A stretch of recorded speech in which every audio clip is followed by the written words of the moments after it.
बिस्मिल्लाहिर्रहमानिर्रहीम। अस्सलाम वालेकुम रहमतुल्लाहि व बरकातुहू। दोस्तों क्या हाल है, उम्मीद करता हूँ कि आप सब खैरियत से होंगे। दोस्तों मैं हूँ जाफ़र अली और आप देख रहे हैं मेरा YouTube channel Jafar Ali official. नए आने वाले दोस्तों से रिक्वेस्ट है कि मेरे चैनल को जल्दी से सब्सक्राइब कर दें और बेल आइकन को लाजमी प्रेस करें ताकि आने वाली तमाम वीडियोज़ का नोटिफिकेशन सबसे पहले आपको मिल सके।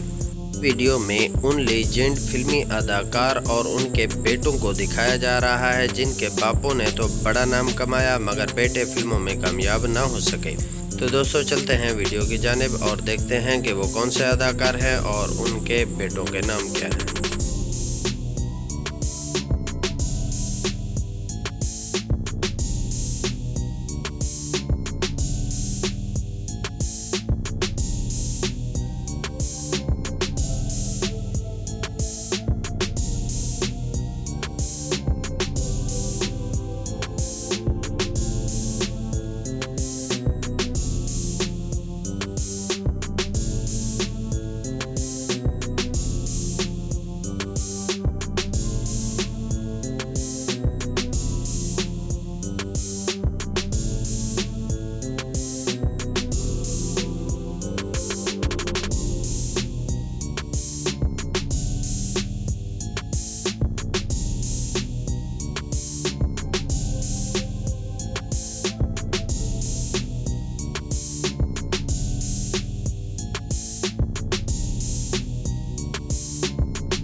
अगर आप किसी भी अदाकार या अदाकारा के बारे में जानकारी चाहते हैं तो कमेंट में उस अदाकार या अदाकारा का नाम लाजमी लिखें।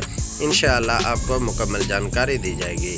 मिलते हैं नेक्स्ट वीडियो में। तमाम दोस्तों का बहुत बहुत शुक्रिया। अल्लाह हाफ़िज़।